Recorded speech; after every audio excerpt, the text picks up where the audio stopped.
Which CPU is better in a laptop, the 7700HQ or newer 8550U from Intel? We'll find out in this video with a series of benchmarks to see how they perform, and discuss the differences between them to help you decide which you should get, or if it's worth upgrading.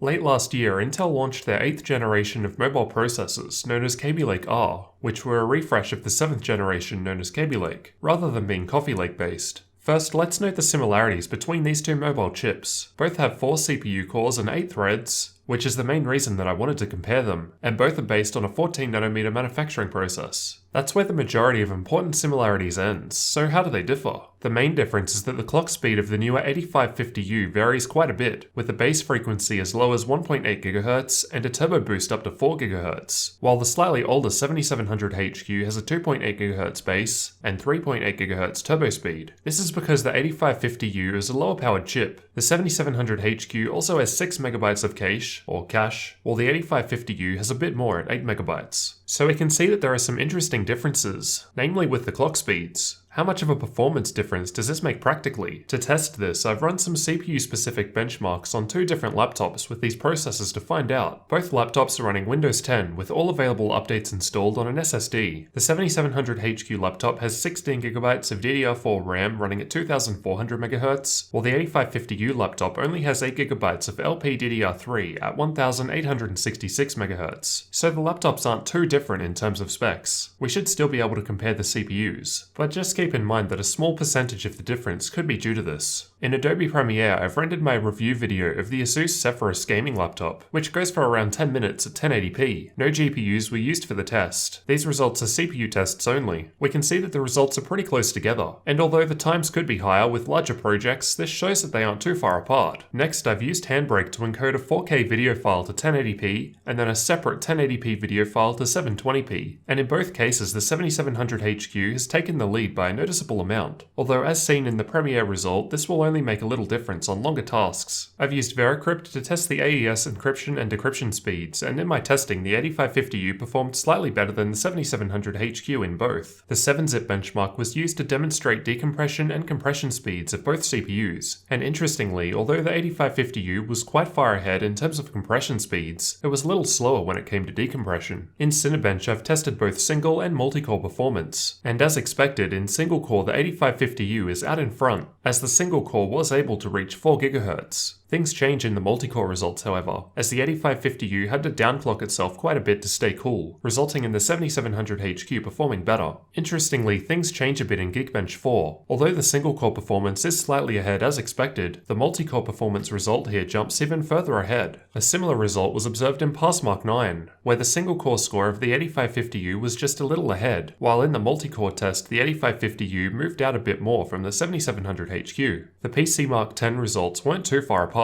but the 7700HQ was out in front of the 8550U in this case. The Corona benchmark renders a scene using the CPU, and it almost completed a full minute faster than the 7700HQ, again because the 8550U was downclocking itself. The results were a bit of a mixed bag, with the 8550U winning in single-core performance as expected, and in general losing in multi-core performance, at least in the tests that I'd classify as being more real-world. The single-core wins by the 8550U were expected, owing to that 4 GHz turbo boost, which is just slightly above the 7700HQ's 3.8 GHz. In practice, I found that the 8550U with all cores in use quickly thermal throttled to around 2.7 GHz on all cores, at least in this case with the Dell XPS 13 that I was testing with, which is quite thin and doesn't seem to be up to the job of running it flat out for longer periods of time. With proper cooling, the 8550U is meant to run at 3.7 GHz on all 4 cores, making it slightly better than the 7700HQ's all-core 3.4 GHz boost. As a lower-powered chip, it's being placed into a small laptop here, so there's not enough thermal headroom to achieve maximum performance. There were no issues running a single core at 4 GHz with the 8550U though, which explains why it's ahead in many of the single-core tests, but occasionally behind in multi-core. With proper cooling, I suspect the 8550U would come out on top in all cases due to that higher clock speed.